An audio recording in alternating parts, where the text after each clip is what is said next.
Okay, are we on now? Oh dear. All right, my apologies.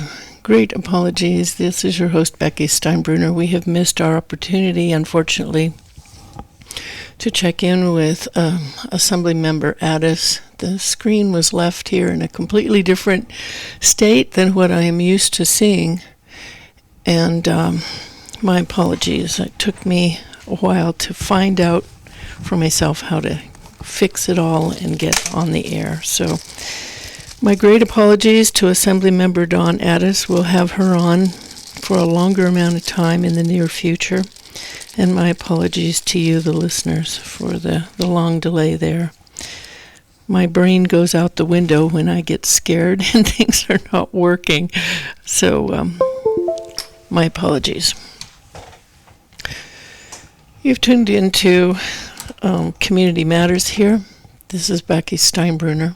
I'm going to connect the phone lines now. I thought I had done that earlier, but then discovered things were not what they should have been. So bear with me here and I'll connect that so you can call in. I will be discussing updates of the Moss Landing fire, Vista Battery fire, and other things. But please bear with me a moment while I get the telephone part logged in here, and my apologies, folks. My apologies. All right. Anyway, while I do this, I'm going to talk just a little bit. Assemblymember Dawn Addis was going to call us today and did call us. I couldn't accept the call because it was not logged into this system. So she has introduced a bill, AB 303, that will take back the power to approve battery energy storage systems in the state of California. A battery energy storage system is such as what we see down in Moss Landing. The huge fire was caused by a battery energy storage system that is lithium-based. Her bill will take back the local jurisdictional power. It was handed over in last year by another piece of legislation passed by a representative from San Diego that gave all that power to the California Energy Commission, completely bypassing the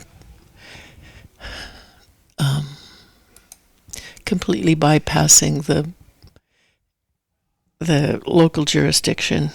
And now that is coming to a big problem here locally and statewide.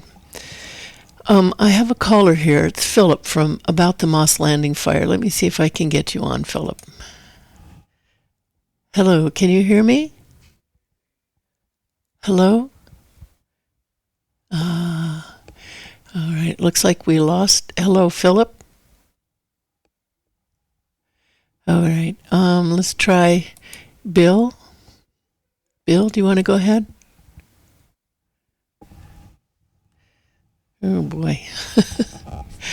All right, let me try back. Let me try Philip again. Hello, can you hear me? What a day. Okay, I don't hear anybody. Let's see, let's try this again. Hello, can you hear me? Hello?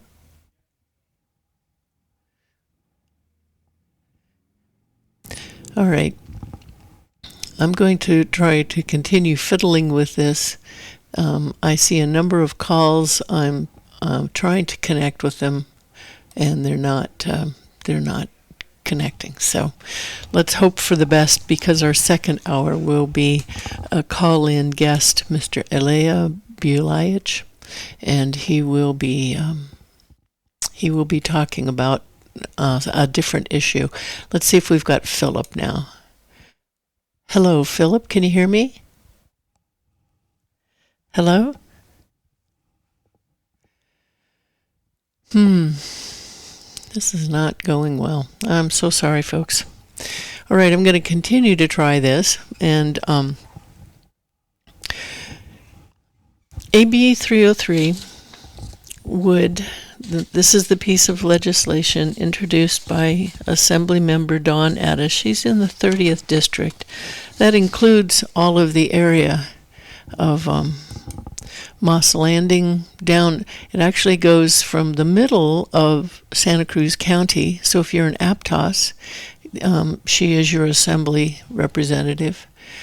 And if you are in all the way down to southern San Luis Obispo. So that's quite a big area, and it includes the Moss Landing area. So, I'm sorry. This is awful.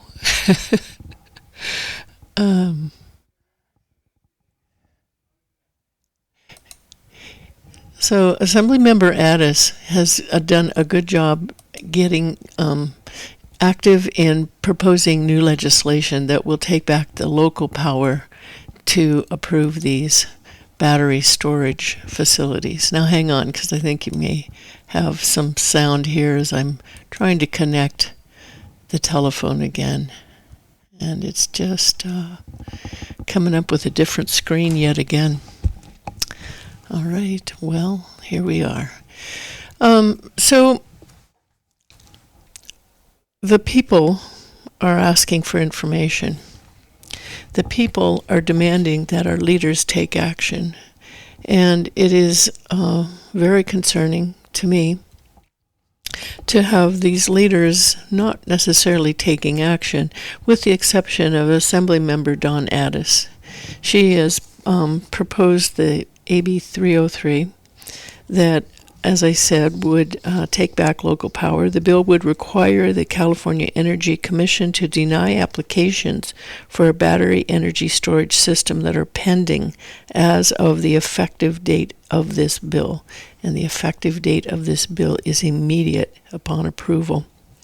It would prohibit authorization of a development project that includes battery energy storage system capable of storing 200 megawatt hours or more of energy if the development project is located within 3,200 feet of a sensitive receptor or is located in an environmentally sensitive area. Sensitive receptors are classified as schools, hospitals, farmland, prime farmland, wetlands, very high fire hazard severity zones, hazardous waste sites. Well, gee, I wonder if that includes the Vistra Moss 300 site at Moss Landing, or a parcel within a delineated earthquake fault zone.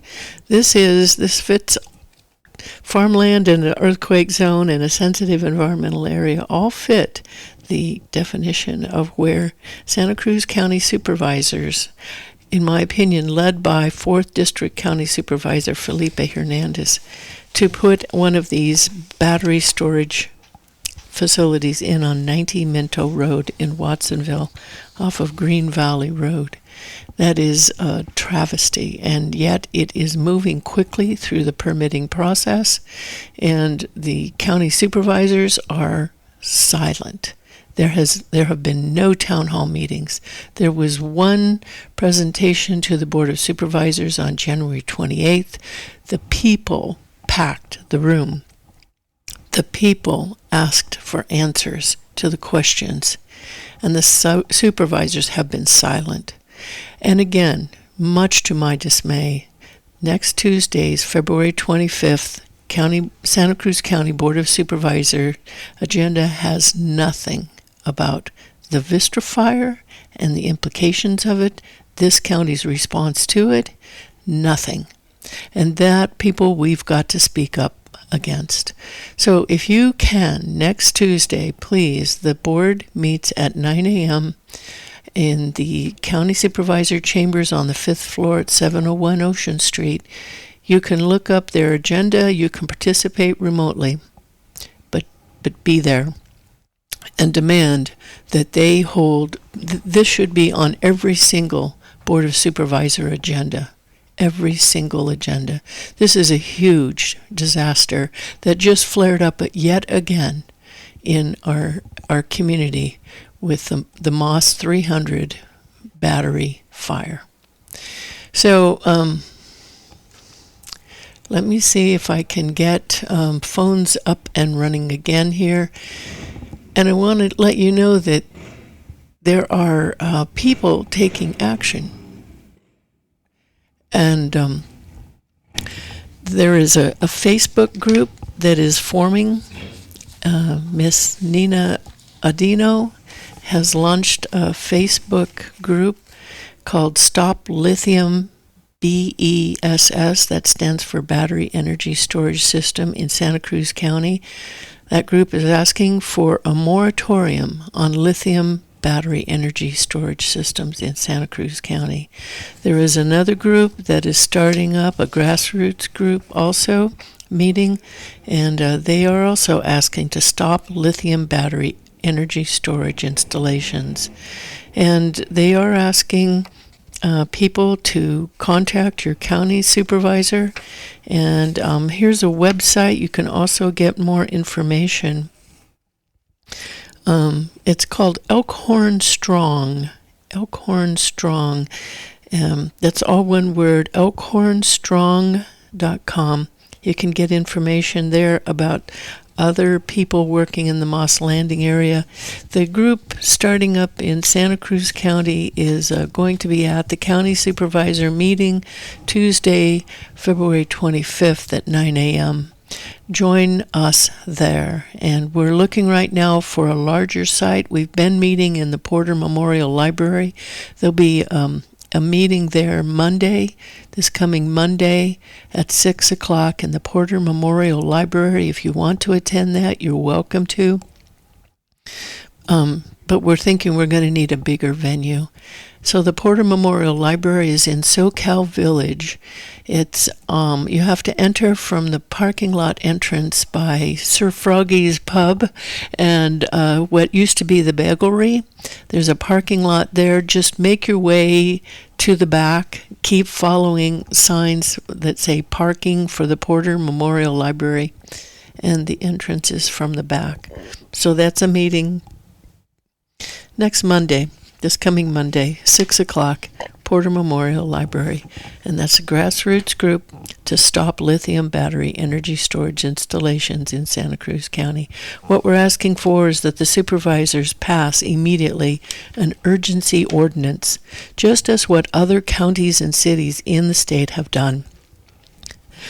The city of Morro Bay has done this. This is one of the areas in Assemblymember Addis's area, and they're facing installation project there, and they're fighting it just as we are fighting here in Santa Cruz County against the three areas that the Santa Cruz County Board of Supervisors has approved in concept. They say they will not be approving this formal rezoning area of these three parcels, which are at the Minto Road area of Green Valley Road in Watsonville, near Aptos High School on Freedom Boulevard in Aptos, and near Dominican Hospital on Paul Sweet Road. These are all bad places for this kind of facility, but they are co-located. They would be co-located with existing PG&E substations, and that's what they want to do. They don't have to put them there, but it's cheaper to connect them there because it's battery energy storage, and they don't have to put in as much infrastructure. But they're all in the one in Watsonville is on prime agricultural land that will be taken out of production, which it goes completely against Santa Cruz County's mandate not to do so. And the one in Aptos also would be taking agricultural land out of production. The one in Paul Sweet Road is a very high fire danger area with a lot of, the hospital, a sensitive receptor, and a lot of homes nearby. I'm going to try again to get this call function set up again so that we can hopefully get some people calling in, and my great apologies. Things just are not the usual way that they are on this screen, and I am not very good at this, so my apologies. You're listening to Community Matters, and this is your frazzled host, Becky Steinbruner. And I want to thank you for your patience today. I am talking about updates on the Vistra fire in Moss Landing, which started up again. I understand that the Santa Cruz County Public Information Officer did release some information yesterday about the results of the fires, the Moss Landing fire sampling for water and soil in Santa Cruz County. I have not had time to look that up. I just learned about it in the elevator at the 701 Ocean Street building when I happened to come upon one of the analysts for new county supervisor of the 2nd District, Ms. Kim DeSerpa. I have been asking her to have a town hall meeting. I have been asking her to put this on the agenda, and she has not. Her aide has explained to me that she is very busy getting oriented, and well, I can imagine that, but this is big. All right, let me try to log in here with Philip. Hello, Philip, can you hear me? No. Oh, goodness. All right, well, let's keep trying.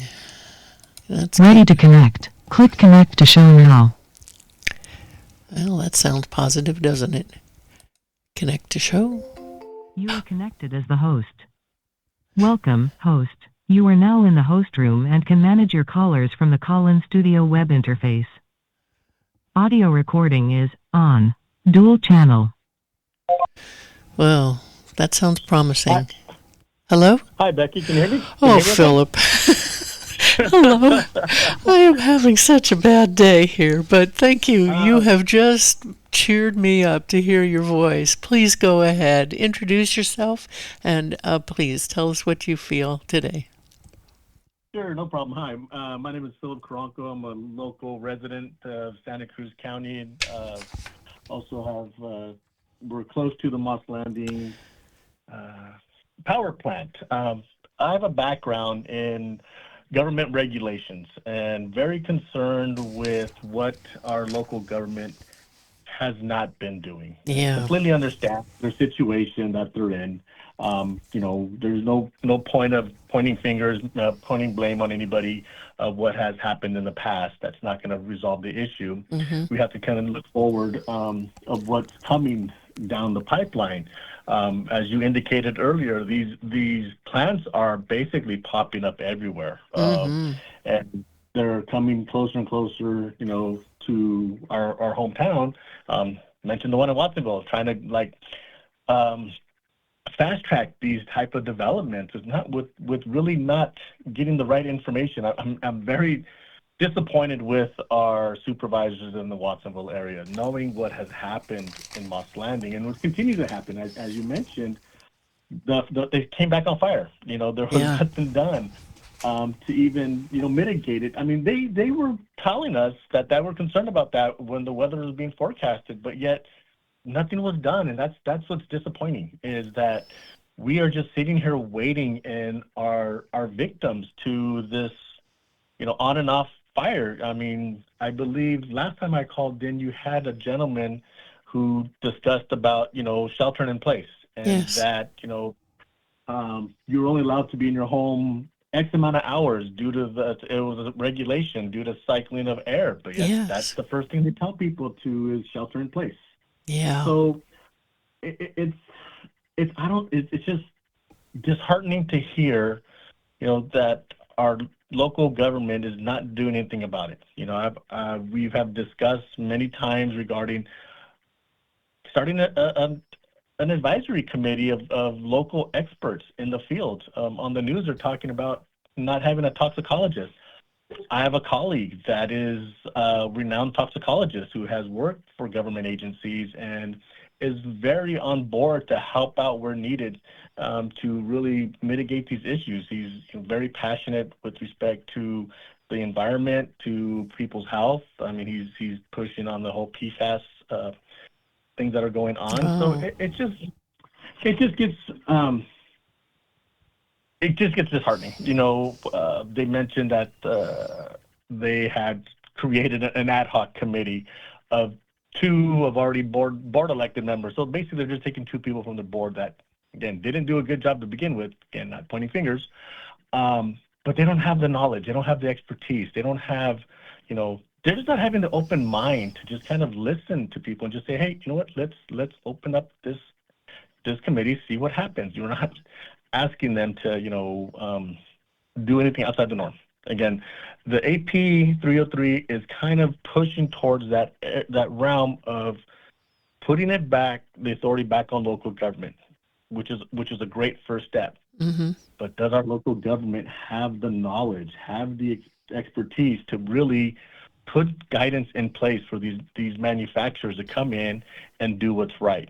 Or they're just going to kind of go off of some of the verbiage that, try to get things redefined about what's farmland, what's prime farmland. I can see that being a big discussion of what the definition of prime farmland is to respect to just farmland.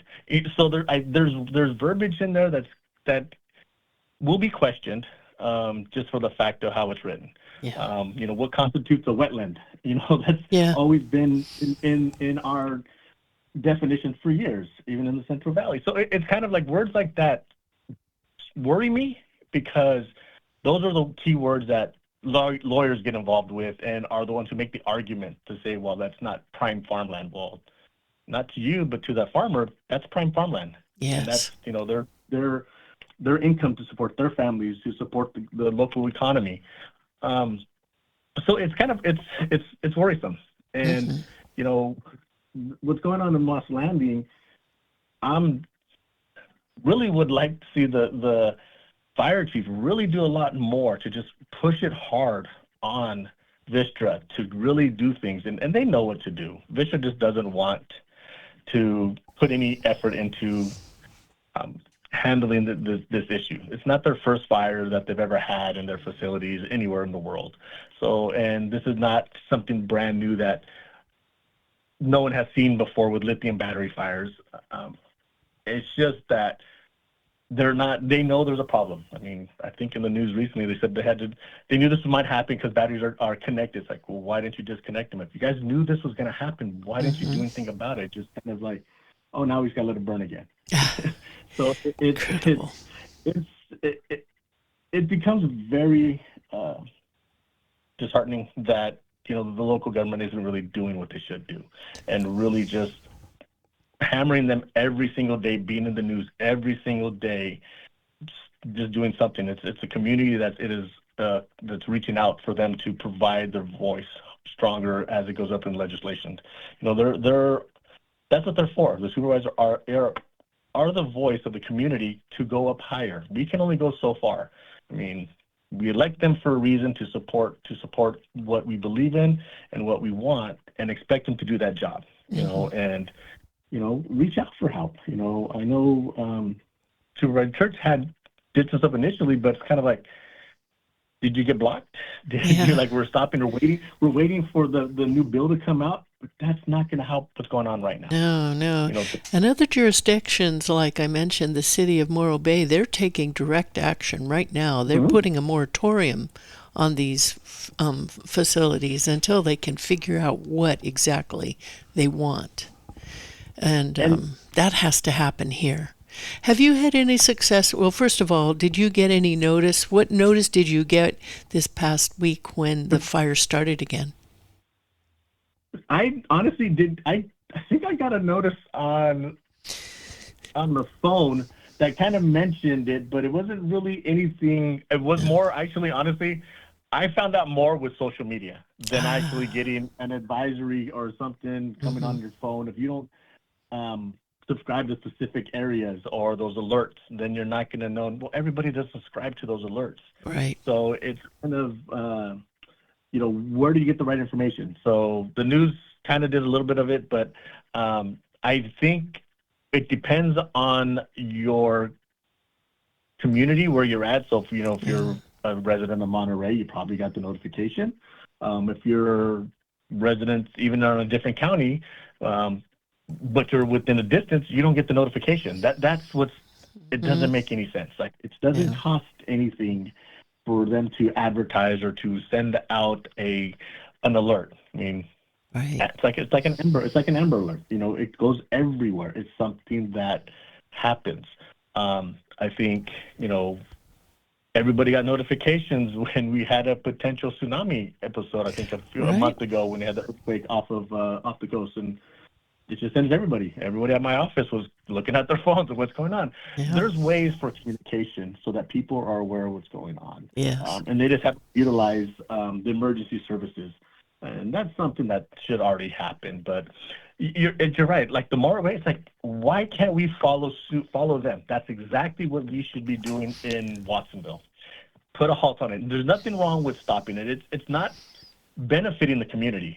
They discuss regarding clean energy. Yes, it's a storage facility, and it's not really providing people with power consistently. It's a battery storage facility so that the energy that is accumulated from our sources like the windmills or from turbines or anything else we have isn't gone to waste. It's collected and can be used for stuff later on to offset cost. So it's not that it's needed right now. You don't hear the communities crying that this needs to be done because we don't have energy to sustain our lifestyle where we're living. So it's kind of like, what is the purpose of it going in these locations? What are the benefits to the community? It's right now there's so much harm to the community. We don't know long-term effects of the chemicals in the air. Yes, they might say EPA might come out and state that it's okay, but we're not given numbers. We don't know what the readings are. If they're saying that, it's below, the air quality level is below 50, as an example of what it should be at. But what did you measure? Did you measure 49.5? Yeah. Did you measure 10? We don't know. So how do we know it's not? How do we know the severity of these type of chemicals in the air? We don't. And we don't know the long-term effects. So the moratorium should happen across the board. One, they have to figure out how they can prevent such a fire again. You're not going to completely stop it. You have to know how to contain it. If it does happen, how do you contain it so that the effects are not as drastic and harmful as what happened in Moss Landing? So I'm totally in support of what they're doing. We're ready to have a moratorium to get more information, put more restrictions on the manufacturers to come back out. See what's happening in other countries. I mean, battery plants are going everywhere. Denmark, I think, is having a huge one right now being built, and they're calling it one of the safest battery facilities. Okay, great. What's being done? What are they doing to actually state that claim? Find out what's going on. So there's so much that we can do. There's so many questions, and that's what's great, is that we need to ask these questions, but we don't need to rush and start moving forward. We're stuck. You have to be able to have a two-way door situation where you don't want to make a decision where that's it, you're locked in place. You want to be able to have it free and come out. So take the time, do the research, see what other people are doing, and then make a decision. There's nothing that's stopping it, nothing that's going to harm the community. Right. Thank you. Something that I've learned, I spent a little bit more time at the planning department records room reviewing the fire response plan that New Leaf Energy has put forth for this Seahawk Energy place at 19 Minto Road in Watsonville. It will not be manned at all. It will the alert for problems will all be radio relayed to someplace. And I haven't been able to read into the document further to see where that someplace is, but it looks like it might actually be the fire department that would have to be notified by this remote alert system, and then the fire department would have to be the one to set the wheels in motion. We haven't heard yet what started the Vistra fire. And I have to wonder if it wasn't a problem with that delayed notification system, aside from the very poor engineering of how it was all set up. But I agree with you, Philip. Why rush? What is the rush? My opinion is that this is being pushed with a huge conflict of interest by the Santa Cruz County Administrative Officer Carlos Palacios, who sits on the board of Central Coast Community Energy, which has 96% of the customers in the unincorporated area in Santa Cruz County. He's on the board. He's also controlling the purse strings and controlling the shots behind all of what the Santa Cruz County Board of Supervisors do. The other is former Supervisor Bruce McPherson, who shoved this through on October 29th last year. He's also on the board of 3CE. This is a complete conflict of interest because 3CE's goal is to have 100% renewable energy by 2030.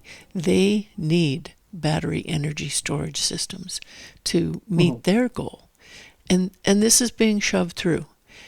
But at the risk of harming public safety, the environment, it is unimaginable that they would even consider it, given what has happened at Moss Landing. What do you suggest people do, Philip? Have you had any luck getting a hold of your supervisor? I believe that's Felipe Hernandez. I have reached out and have not gotten anything back from them. I don't know if I have to go to the office and sit and talk with them and just have a conversation of what can and can't be done, and kind of understand what the rationale is behind their decisions. Like what made you feel that you vote yes on this proposal? Did you take into consideration all basically anything that could happen, worst case scenarios? It should be that way for any development, not just what's with the battery plant. Like anything that pops up in any community, you should make those decisions and on data that you've gathered. If there's a new housing development going up, apartment complex, how are you going to support fire? Do we have the resources for that?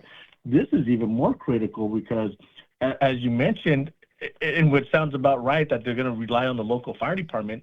Is our local fire department trained? Do we have the equipment, or is it going to be what happened in Moss Landing? We just sit there and watch and wait and then see what happens. That we don't have the equipment to actually do something about it. And that should be, again, the purpose of this of a secondary advisory committee, is put those restrictions on the company that's going to come in to state that you have to have a fully manned fire department on staff.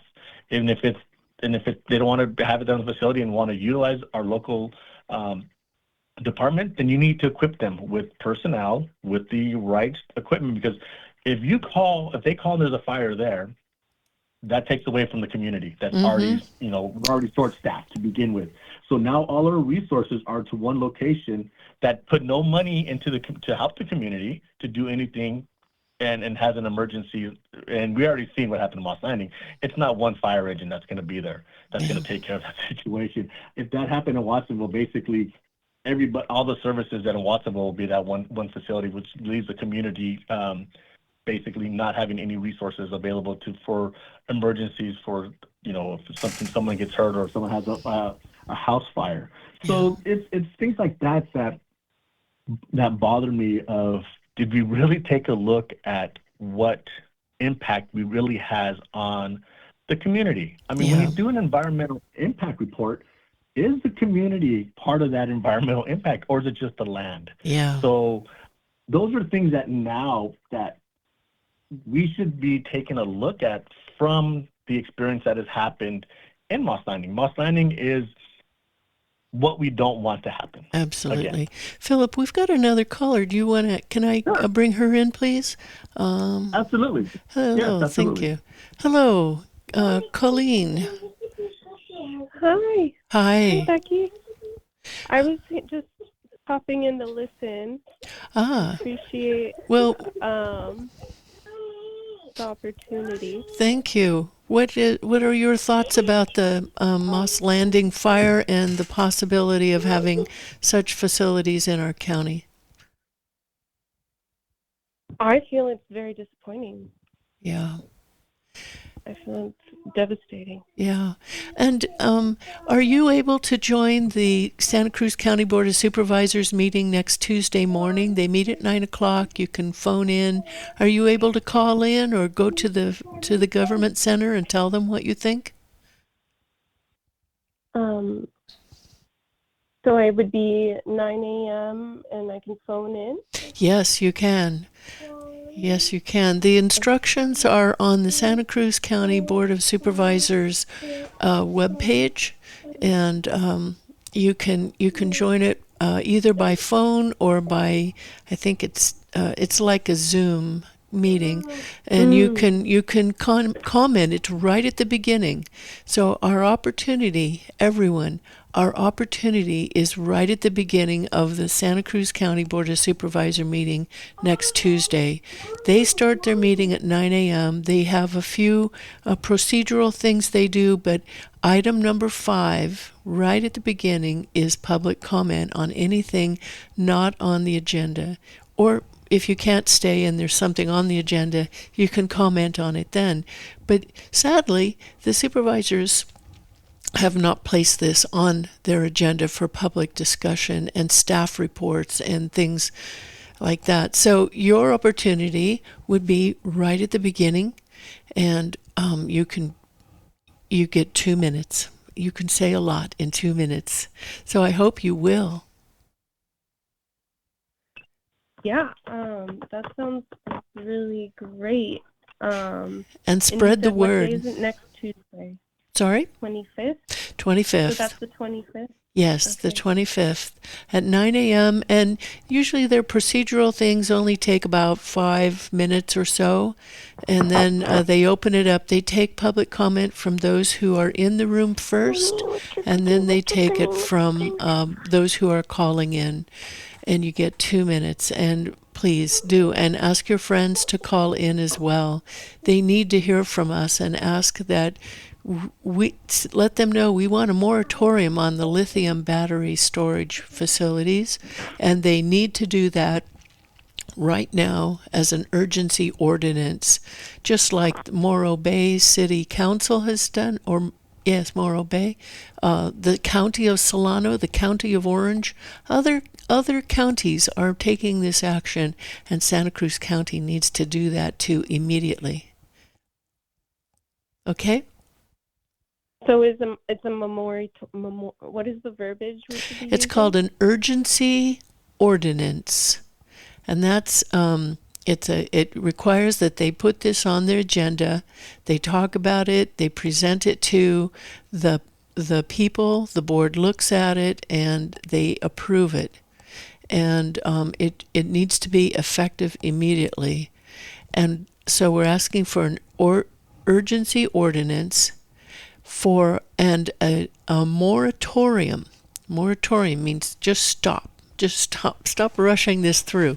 Stop lithium battery energy storage systems. It's the acronym B as in boy, ESS. And we need to get a moratorium on that in this county right away. Because this project on Green Valley Road is pushing right through. It is shocking. And we have a supervisor in the 4th District that is firmly behind it for whatever reason. We've got to get his ear. And all of these supervisors need to be holding town hall meetings, but especially those supervisors in the districts near this Green Valley Road project. So it's right on the line. The project is actually in the 4th District, Supervisor Felipe Hernandez, but just across the other side of Green Valley Road is 2nd District Supervisor Kim DeSerpa, and that is the supervisor for the Aptos area, where the second, another one of the 3 would be put if the county keeps going at the way it's going, right by Aptos High School. So maybe I'll hear you there or see you there. You okay? Yeah, I really appreciate all this information. Okay. I guess I received your email and I thought, is this a phone in to listen, or is this a discussion you're having, as well as an interview you're having with someone else? This is a phone-in discussion. So I'm glad that you called, because I had a little bit of trouble at the beginning. I was unfortunately not able to get Assemblymember Addis on the line, but I'm going to have her back for a full hour in the very near future, and you'll be able to call in and talk with her at that time too. You can just listen in without calling on the computer, going to santacruzvoice.com. And does that give feedback to you, or we just hear it on our end through the website? You just hear it. You listen to it. Okay. But by calling in, you are on the line now, and everybody's listening to you, and you're doing a great thing here by calling in and joining the discussion. Thank you very much. Oh, I appreciate you having me. Very welcome. So tell your friends, and we all need to show up next Tuesday, February 25th, and attend some of these grassroots meetings. There's a Facebook group called Stop BESS in Santa Cruz County. It's just been launched by a lady named Nina, with whom I've been doing a lot of research at the county building.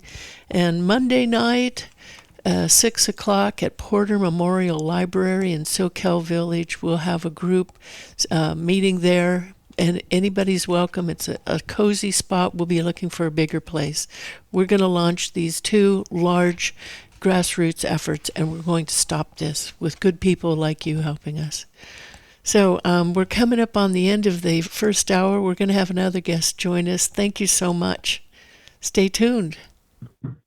Thank you, Becky. All right, thanks for calling. So stay tuned. My guest, Ilea Buliach, talking about Pajaro School District. Strange things going on.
Hello?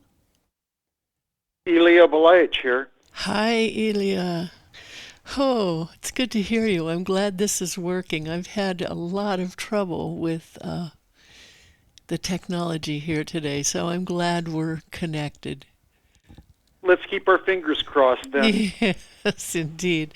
We've got about 2.5 minutes before we go. All right. Do you want me to just hold, or do you want me to call back? Oh, just hold, please. I don't want All to right. trust my luck.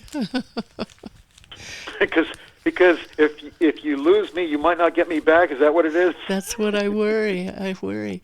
And I'm not sure now, Ilea, it's showing on my screen that we may actually be on the air, but I'm not sure because I'm not supposed to be on for another couple minutes according to the clock.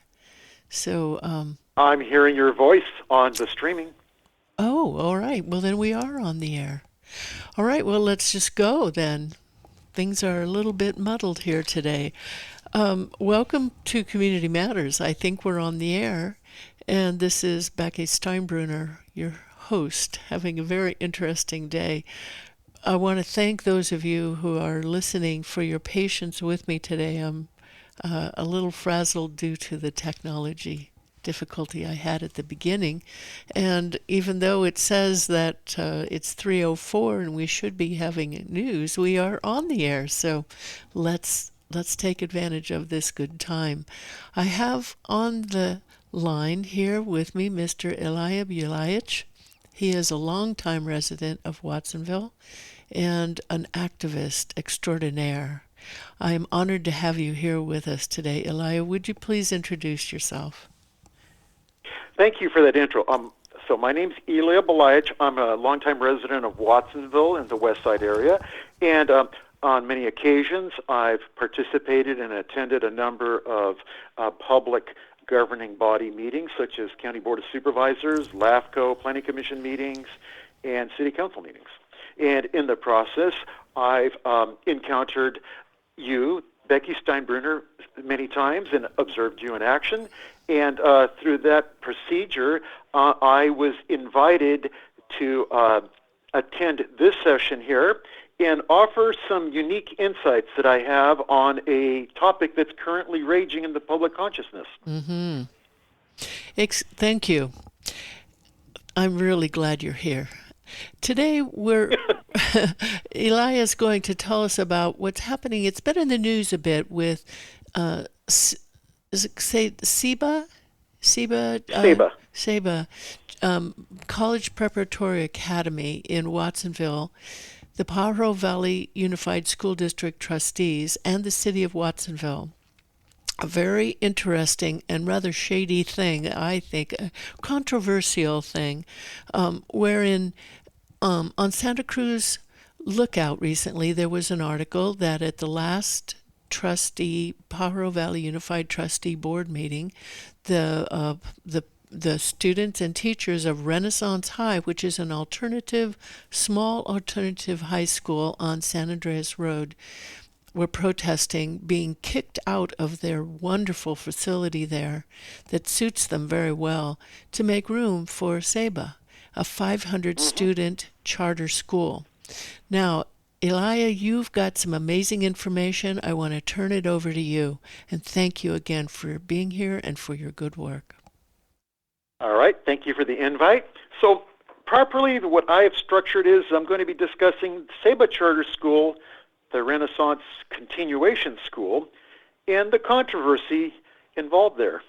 So, as you mentioned, it's been publicly leaked that the PVUSD, the Pajaro Valley Unified School District trustees, will be offering the Renaissance School campus to Ceiba Charter School.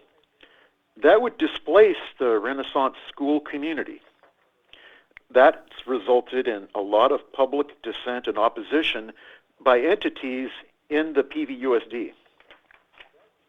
So, I think what I wanted to do here was that let's delve into the subject, and I think I can present some information that no other news platform is willing to offer. Thank you. So first, let me begin. What is Renaissance High School? That is, by their terminology, a public continuation school. Grades 10 through 12. That's to give students a second chance to get their certificate and then get back on track on life. It serves approximately 200 students per year as per the PVUSD information.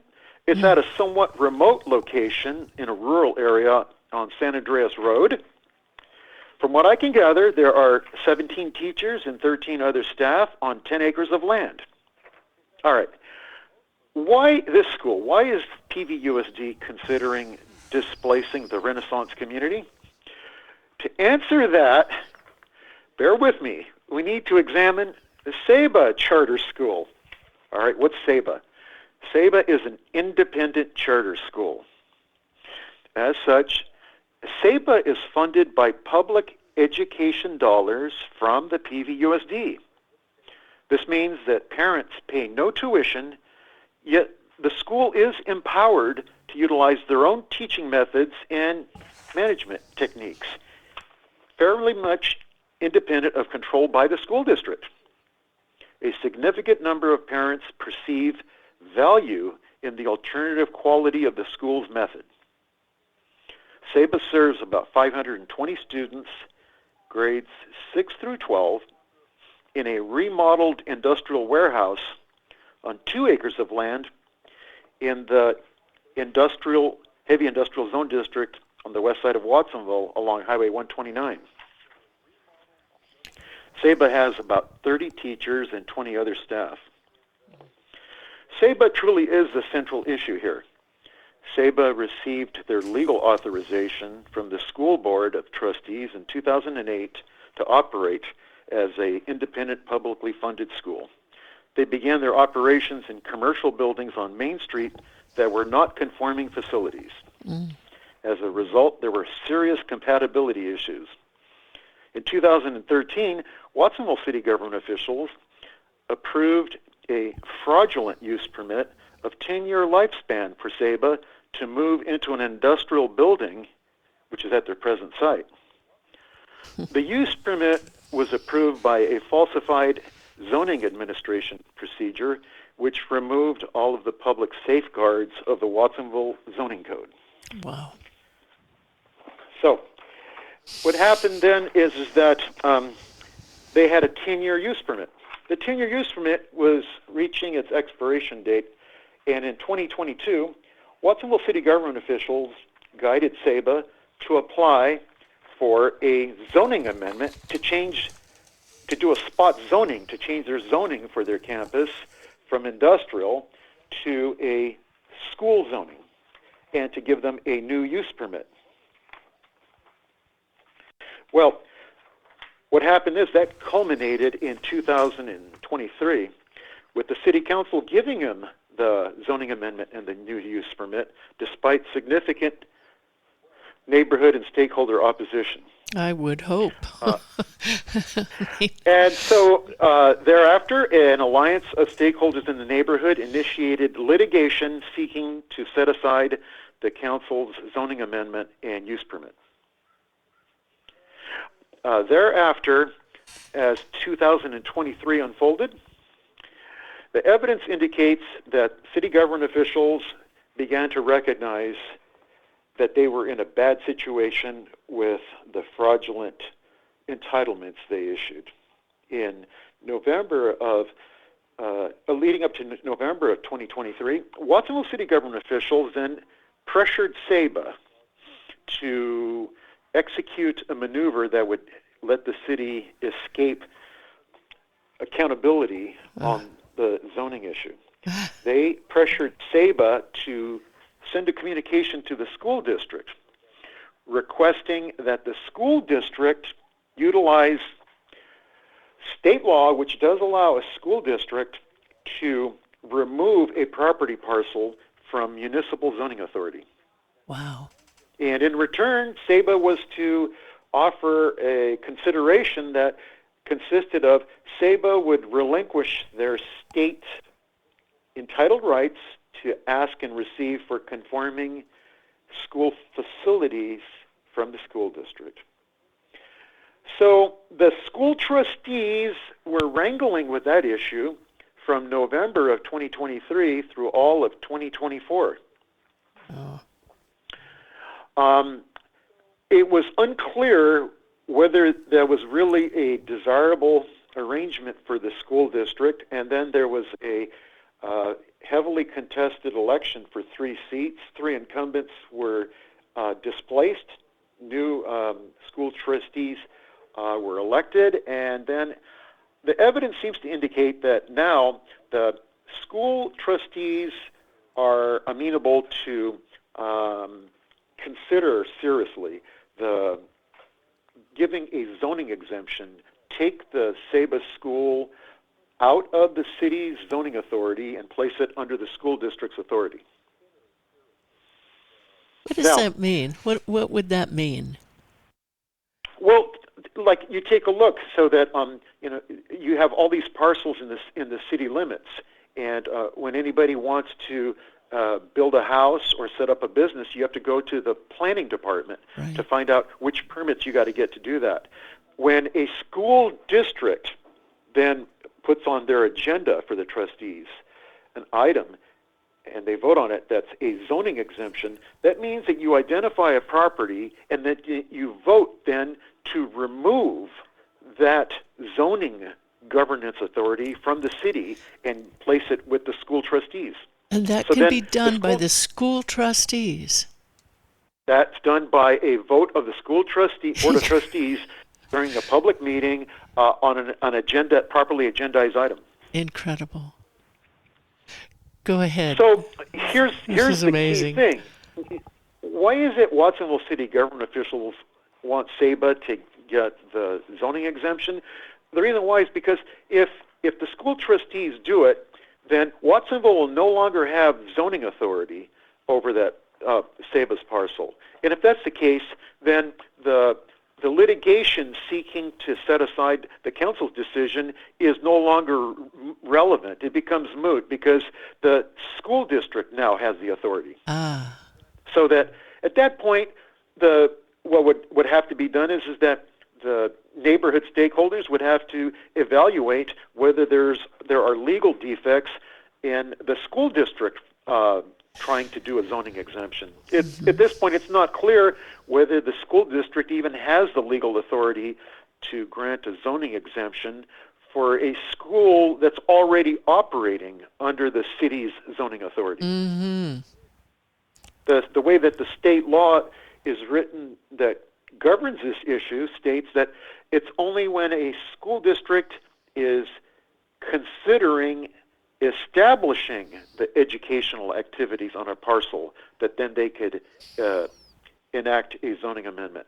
But in this case, Ceiba's already there. Its educational activities were established under the city's zoning administration procedures. Yeah. So already you have a legal question that could really only get resolved by litigation.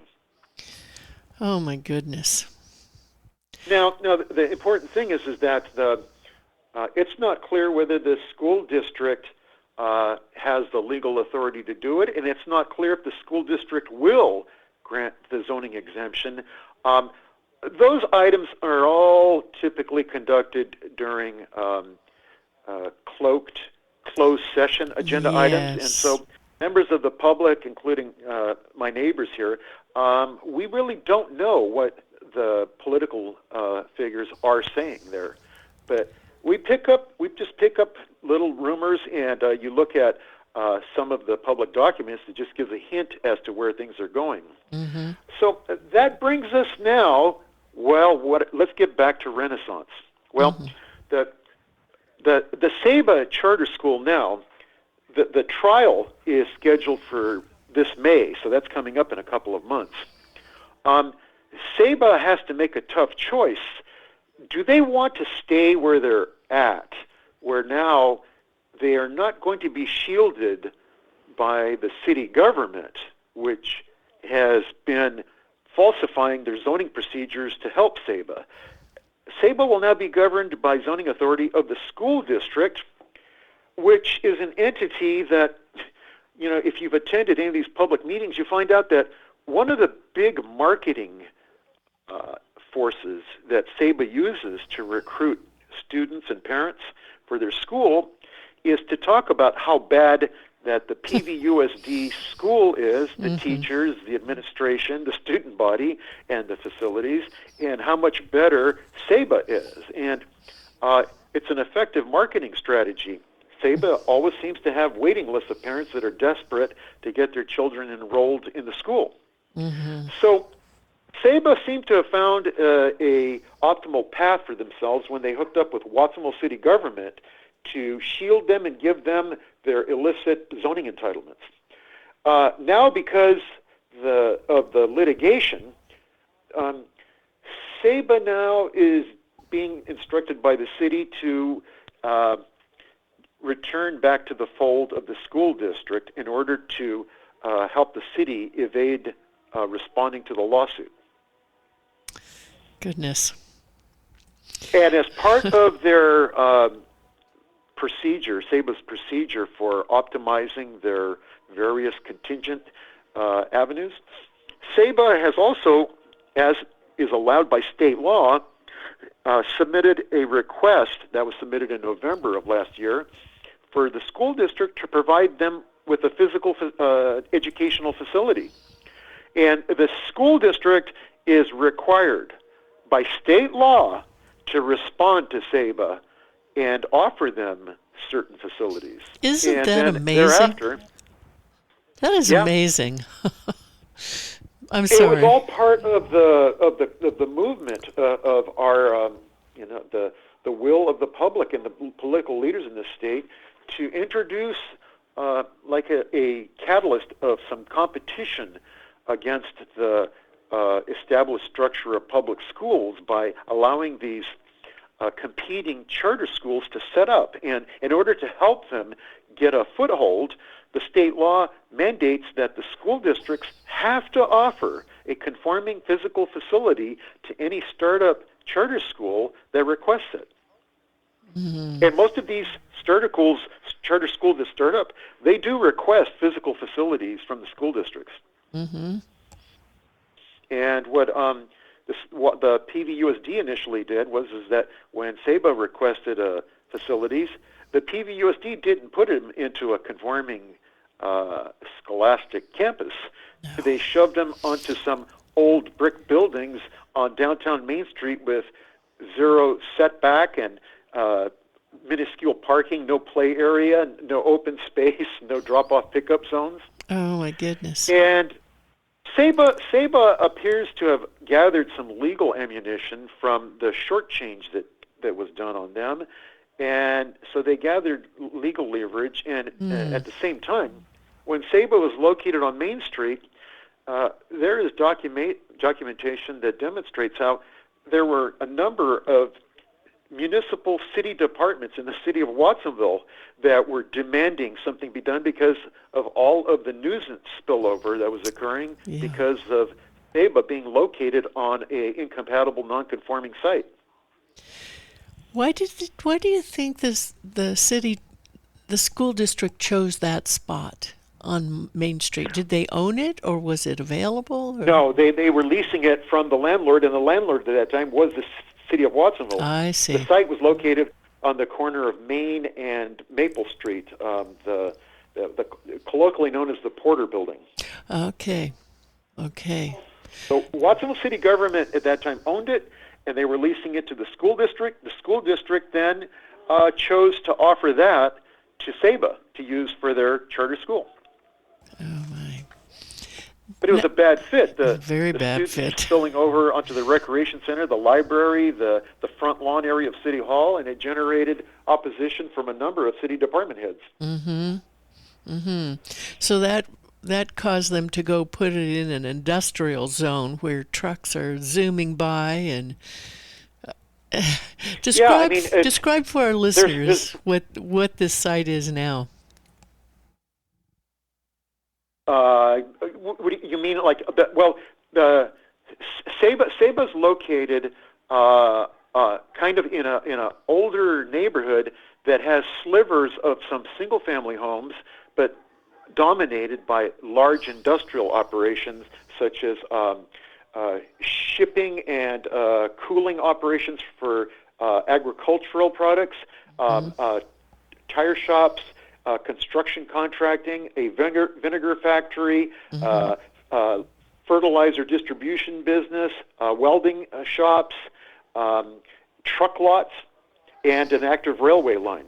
So Ceiba is sort of a school that's stranded deep in a heavy industrial zone, far away from where any of the 90 some odd % of the students live. So that the irony is that Ceiba promotes students to bicycle and walk to school, but since most of the students live to the east of the school, to get to the school by walking or bicycling, they have to cross 3 heavy truck routes and an active railway to get to there, and then they have to cross those same hazardous corridors to get back to their house. Yeah. Not a good route. Well, matters came to a head in 2019 when, on one of those heavy truck routes, 2 students were hit by a vehicle on Walker Street, seriously enough that they had to be airlifted out of the county for medical intervention. Oh, dear. So that illustrated that Ceiba was situated, or it is, in violation of almost all generally recognized uniform standards for where you should place a school. Yes. Now, the puzzling aspect about all of this is that from the documents that we were able to gather, in 2013, the school district offered the Amesti school campus to Ceiba. Describe for our listeners where that is. Describe for our listeners where that is, please. Amesti school campus? Yeah. Where generally in the county is that? Start thinking of Pinto Lake, Green Valley Road, Pinto Lake, and then start thinking of Amesti Road. Okay. Which is sometimes cut off during winter storms and flooding and things like that, right?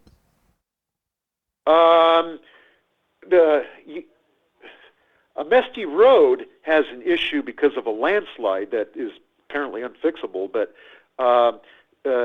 Green Valley Road does cross Corralitos Creek by where the old hospital was. I don't think that area necessarily suffers the same kind of flooding as the lower terrain does once you go down Holohan Road and get towards Lake Avenue. That's true. Yeah. In the big storm a couple of years ago, the parking lot behind the old hospital was underwater, as was Holohan Road.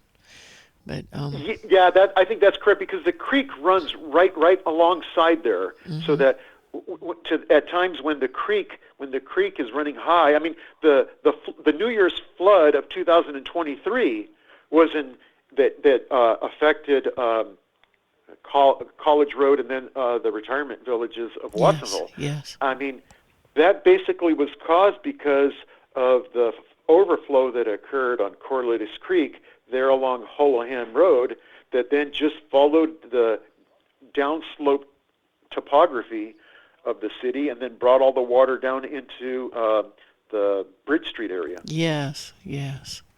So why didn't, going back to the offer of Amesti School, why didn't Ceiba take that, do you think? Okay, we have tried.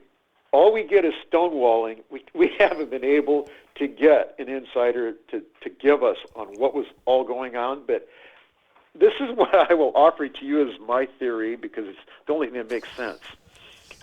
When Watsonville city government officials were observing what Ceiba was trying to do and what the school district was doing, the school district, let me put it aside here. School districts in California, public school districts in California, they all, to a certain degree, have to have contingent plans whenever a competing independent charter school is being pursued by it could be a for-profit corporation, a partnership, or a non-profit organization, which is what Ceiba is. Any entity can pursue the registration procedures by which they apply to get their authorization.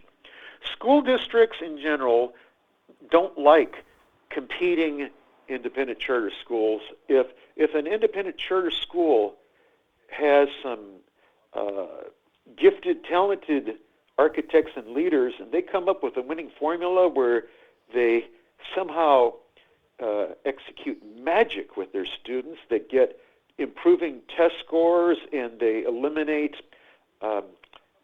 violence and disorder, and they got motivated teachers and staff that create a synergy. When that happens, it's disastrous for a public school district. Public school districts are very leery of letting anything like that happen. So typically when a charter school proposal comes along, and then the first thing that they do then is when they request physical facilities, it's very common for public school districts to study the state law and then offer the bare minimum type of a campus that fulfills and is typically situated far away in a desolate location to try and trip up and drag down a competing charter school. That's typical. So most of the students that were being enrolled in Ceiba, they don't live on a Mesty Road, so that then that wasn't going to be the central optimal shortest path location. And it's possible that the school district was aware of it and that they were just following a blueprint, a handbook that a lot of schools follow in order to try and suppress a charismatic charter school from prospering. All right, that's typical. You know what a lot of charter schools end up doing is that they're forced to that. They don't necessarily have legal recourse. They can't always effectively legally demand an ideal, beautiful campus for themselves. Oftentimes, once they get their foot in the door, if they've got a winning formula, then they just start looking to find a spot in the private sector and then just move off of the school territory altogether. They find that oftentimes that's more liberating, and then that frees them up where they can just find the type of campus that's ideal for them, provided they can find some institutional or commercial zoned land. Okay, but sense. See, now here's where it gets really interesting, because the school district offered a campus. They were in legal jeopardy because they had shoved Ceiba into a non-conforming old commercial building on Main Street with improper conforming facilities. And so somewhere along the way we found out that the school district offered a Mesty school to Ceiba, and then something went sideways here. And this is basically what happened. Watsonville city government officials stepped in and they sized it up, and then they perceived that there was some opportunity and an advantage for Watsonville city government motives to place Ceiba in a location. And so Watsonville city government officials intervened, told the school district that they didn't need the Amesti campus. Watsonville city government officials stepped in and said, we're going to get Ceiba a campus. Wow. We know of a vacant, heavy industrial building. We know how to solve the zoning issue. We're going to move Ceiba into there. Wow. All right. Now, in order to do that, Watsonville city government officials had to falsify the traffic analysis. They did with a bogus traffic study. They had to falsify the parking analysis. They did by giving a gratuitous parking concession. They had to falsify the zoning review because a children's charter school is not a permitted use on heavy industrial zoning. No. So they falsified that. And then they had to falsify the environmental review, and you were required to do that because a children's school is utterly incompatible with hazardous heavy industrial uses. That's right. So Watsonville city government officials, they falsified that, omitted all of that. And so in doing so, they got Ceiba in there, and thereafter, as the gridlock, the parking overflow, the interference with industrial uses, and then the incompatibility manifested itself, Watsonville city government officials simply withheld code enforcement for 10 years. What? Oh Now, see, the logical thing is you start going, but why? Why would a city government do that? Okay, the only answer that makes sense, I wish we could find the smoking gun or an actual witness, but you can only do it by piecing together circumstantial evidence. For some reason, Watsonville city government officials decided that, in fact, placing an utterly incompatible use right in the middle of a heavy industrial zone district will destroy the effectiveness of the heavy industrial zone district and then lead to a new wave of urban redevelopment. Oh. And the way that would work is that as you interfere with industrial operations, industrial operators will gradually move out, and then the city will go on a binge of rezoning everything to some type of new urban model zoning. Mm-hmm. Mm-hmm. Now, in order to make this work, somebody had to take responsibility for the utter inappropriateness of this thing, and the way it seemed to have played out was Watsonville city government officials decided that they were going to create a covert municipal school district, an unofficial municipal school district with the city manager functioning as the superintendent of education and that the city council functioning as the de facto board of trustees. And so then Josh Ripp remains as the principal of Ceiba, and the city government runs their own covert, unofficial school district. And then in doing so, they effectuate their own form of immunity from their own codified zoning code, and then they start harassing all of the effectiveness of the industrial uses in the area. And what we were able to find out was Watsonville city government officials were aggressively collaborating with Ceiba school officials to begin on an aggressive process of buying up adjacent properties with hyperinflated education dollars available from a state education financing authority. Oh my goodness. Ceiba was going to be setting up and creating a 20 or 30 acre campus to accommodate 2,000 students that they were going to peel off the Pajaro Valley Unified School District. And it was all going to be funded with funny money, hyperinflated funny money from the state financing authority. Did they get the money?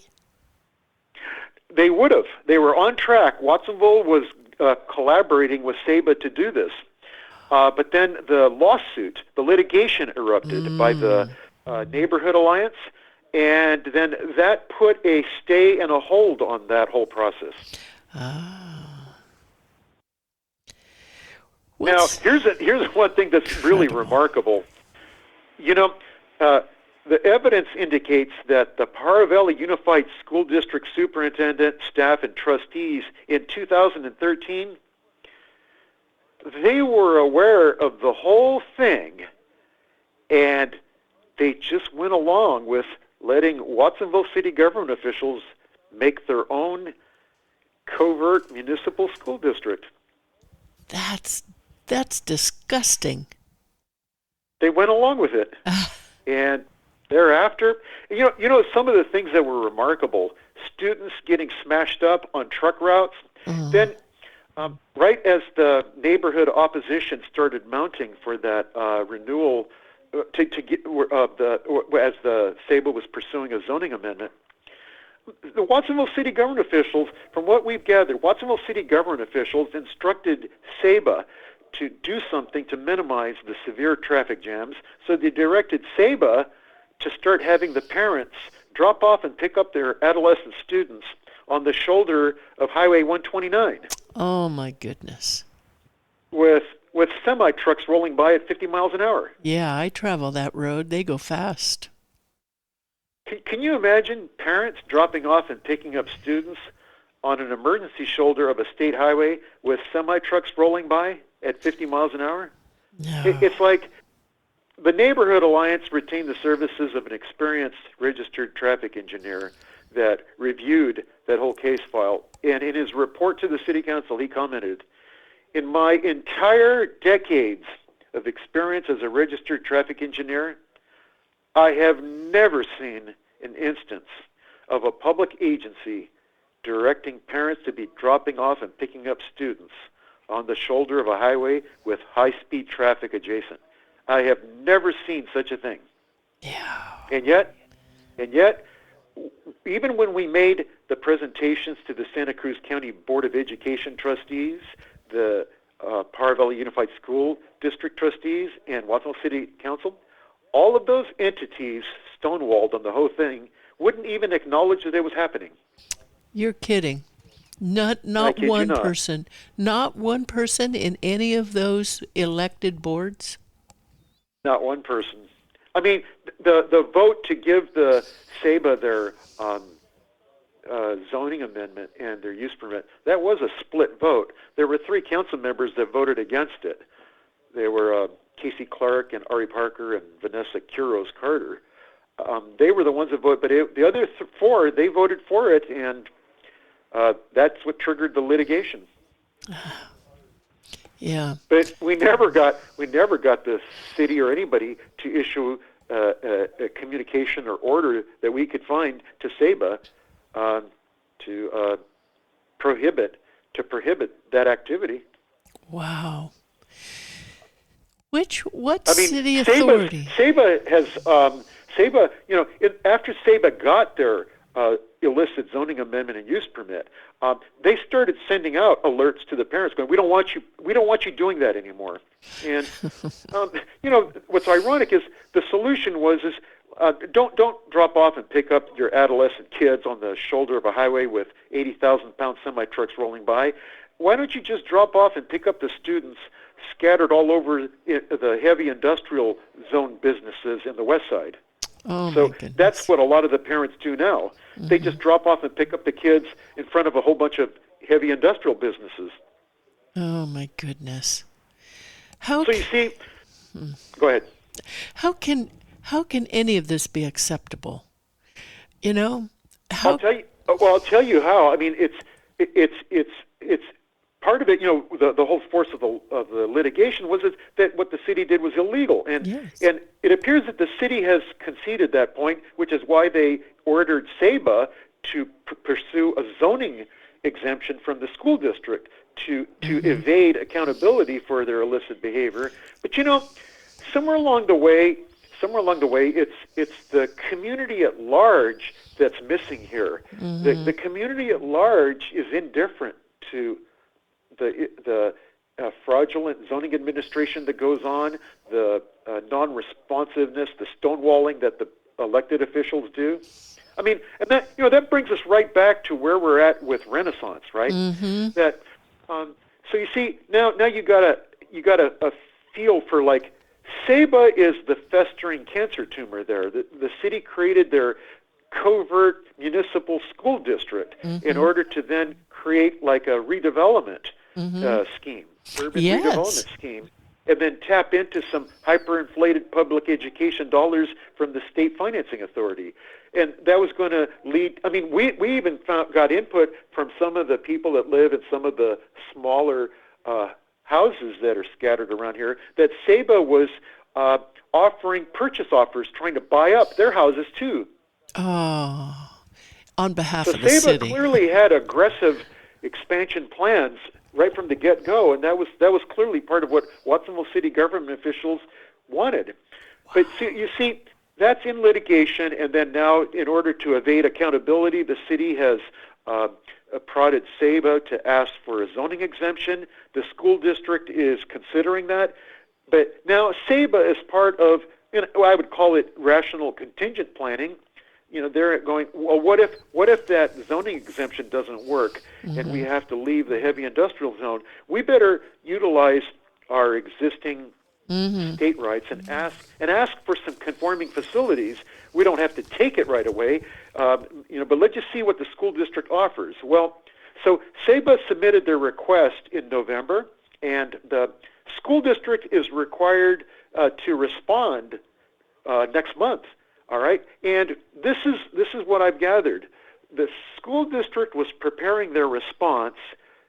Their formal response had not been delivered.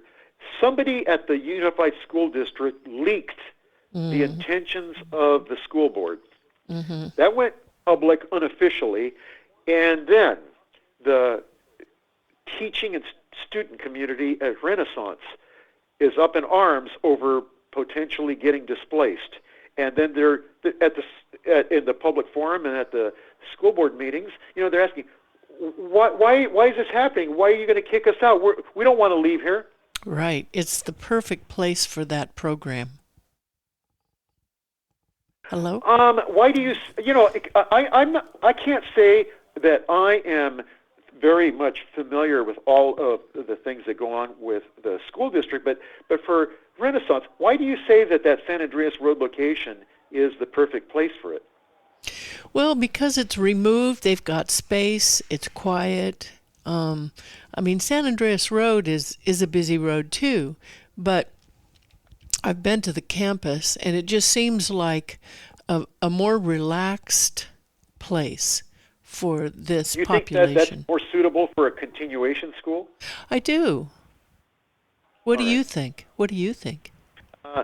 Well, I remember when Renaissance Continuation School was located within Watsonville city limits on Auto Center Drive, right above the car dealerships. And I didn't see anything wrong with that location. Yeah. I always thought that, and it's also the other thing too, like, what are the reasons why students end up getting knocked off track of the education process, and then what are the reasons of why they enroll in a continuation school?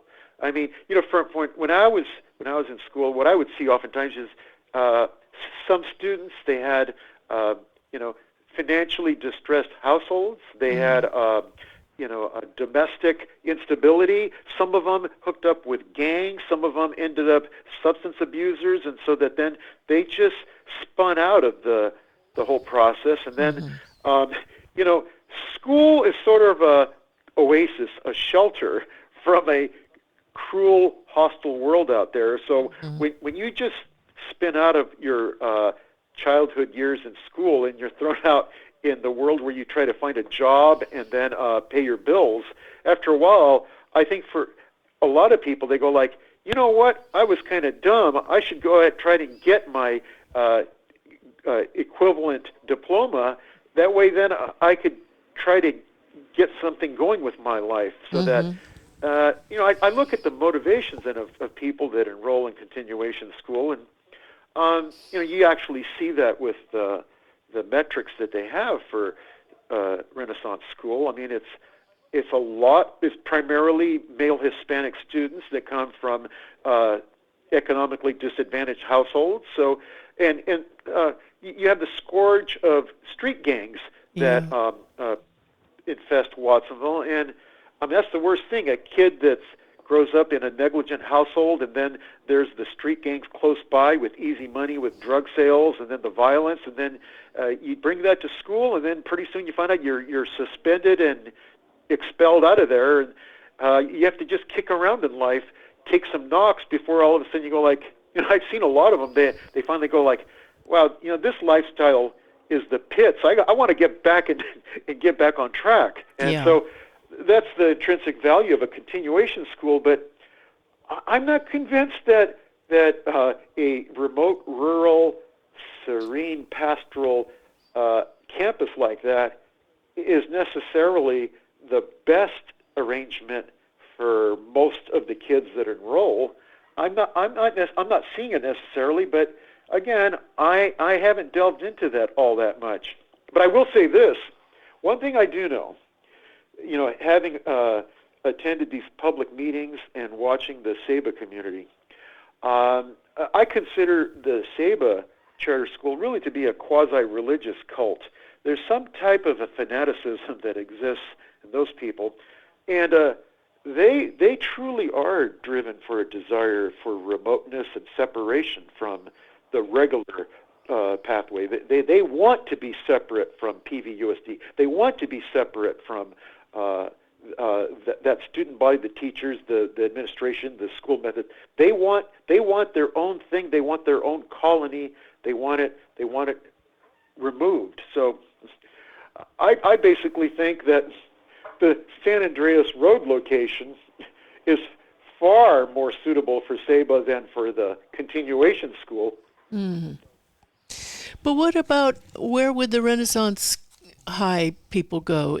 I saw it would be either Pajaro Valley High rumor, School? I mean, again, this is an unofficial leak, so you have to take that with a pinch of salt. But the unofficial leak, by whichever that source was at PVUSD, says that the PVUSD is contemplating setting up the Renaissance School activities on the Pajaro Valley High School campus. Yeah. I'm familiar with that campus, and they've already got a lot of problems. It's like you're putting them back in. I mean, what are the problems with Pajaro Valley High School campus? Well, I did some volunteer work there for a while, and after COVID, the principal was just beside herself because the kids, it was like they were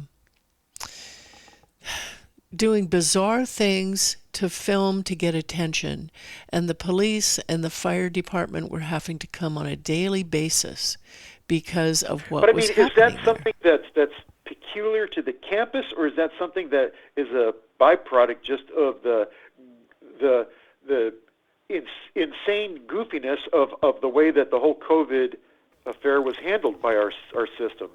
Well, that definitely was part of it. I saw how many kids were because it was shelter in place and quarantining. Yeah. I was observing kids trying to do lessons and homework by staring at a small little LCD screen on a messy kitchen table. And I was looking at that, and I was shaking my head, and I was going, that's a lost generation. That year and a half of instruction there, that's a waste. That's nothing.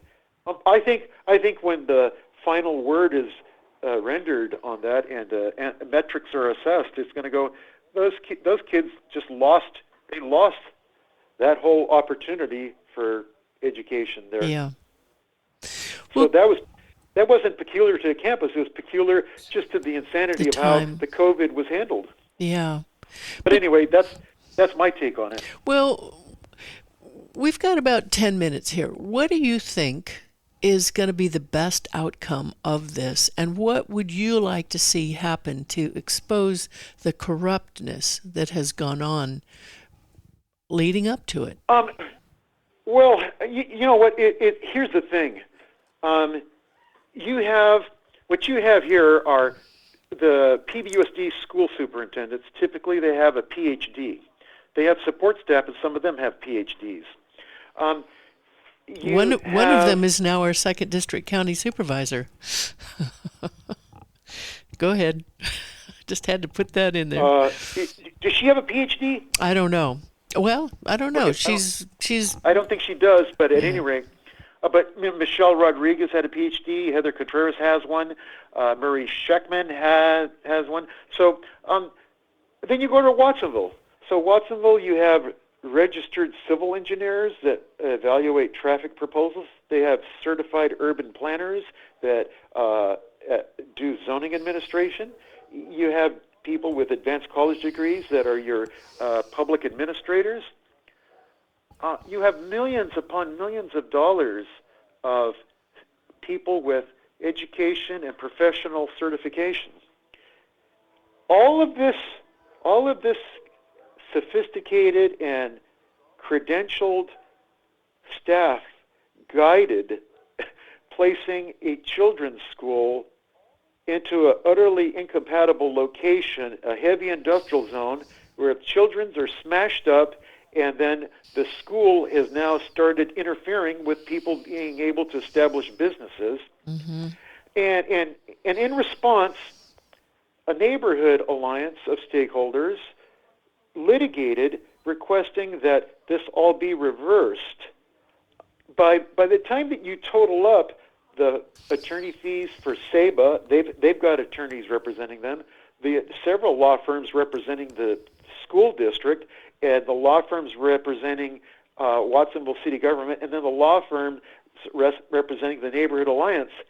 I think we're getting close to $1 million of legal fees Incredible. to try and correct all of Watsonville City Government officials, administrators, and technical staff who refuse to follow their own codified zoning code. Yeah. And here we are where the trial is approaching to have a judge settle this.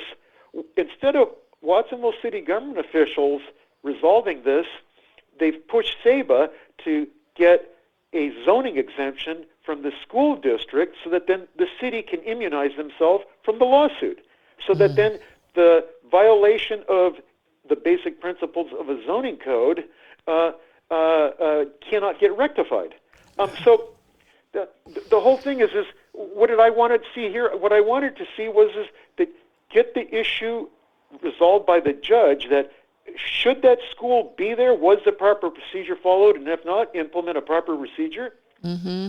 And if those facts then indicate that the school's not supposed to be there, then the Harvell Unified School District is going to have 10,000 empty school seats all over the district, and yet here you got Watsonville pushing Ceiba to build a redundant school campus to destroy the industrial zone district where you have global legacy brands like Lakeside Organic Farms, Martinelli Fruit Beverages operating.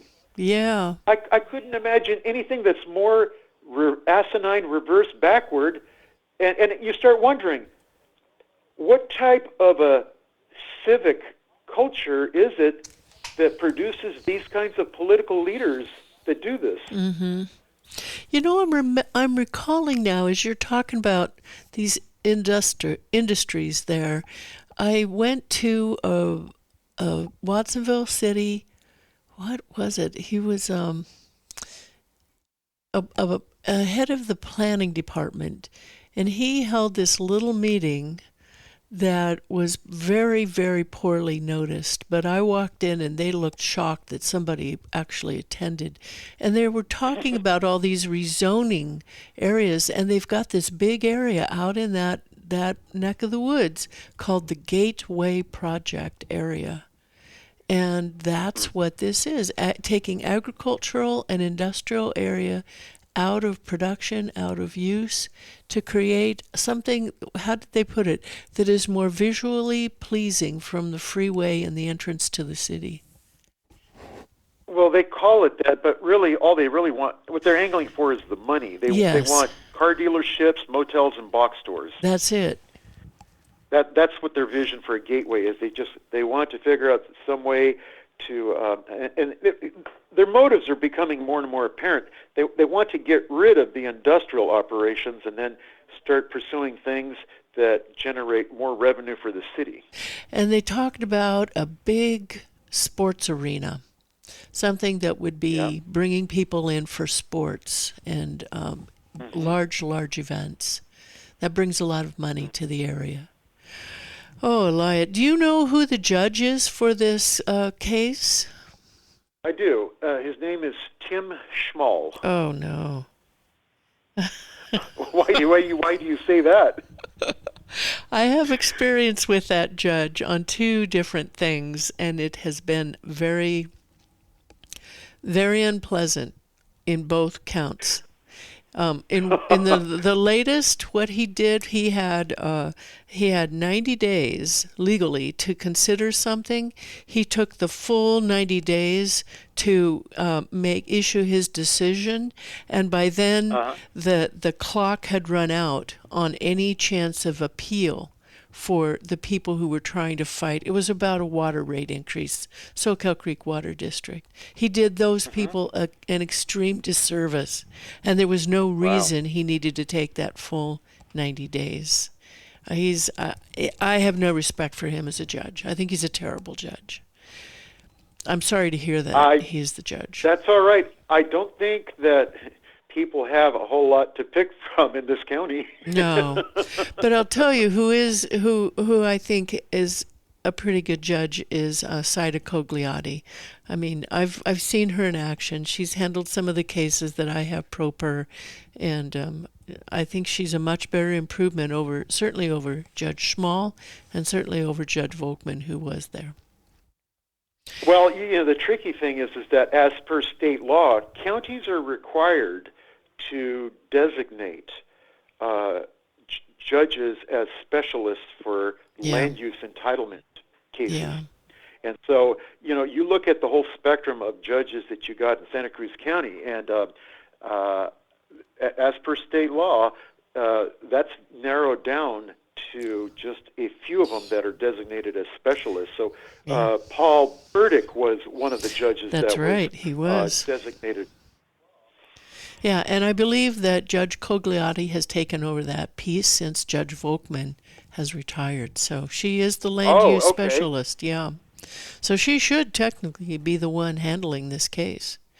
But they're usually they keep like a small grouping of several of them. So it's going to end up being that you end up getting assigned to one of 2 or 3. Yeah.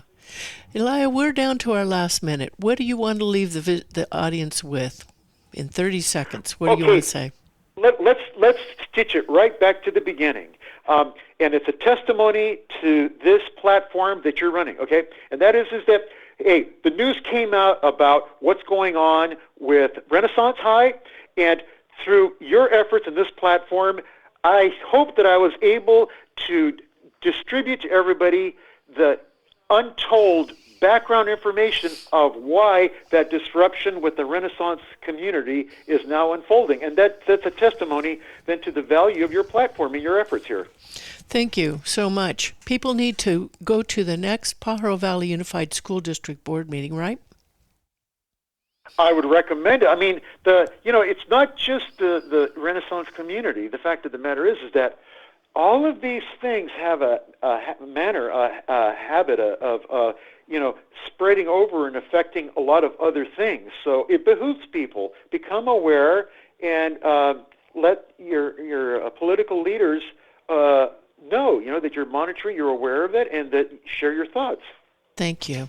Well said. Thank you very much, Ilea Buliach. You've been a wonderful guest, and we'll have you back on for another issue. We're done with time. Sounds good. Thank you very much. Thank you so much. Take care. Bye. Bye-bye. Bye.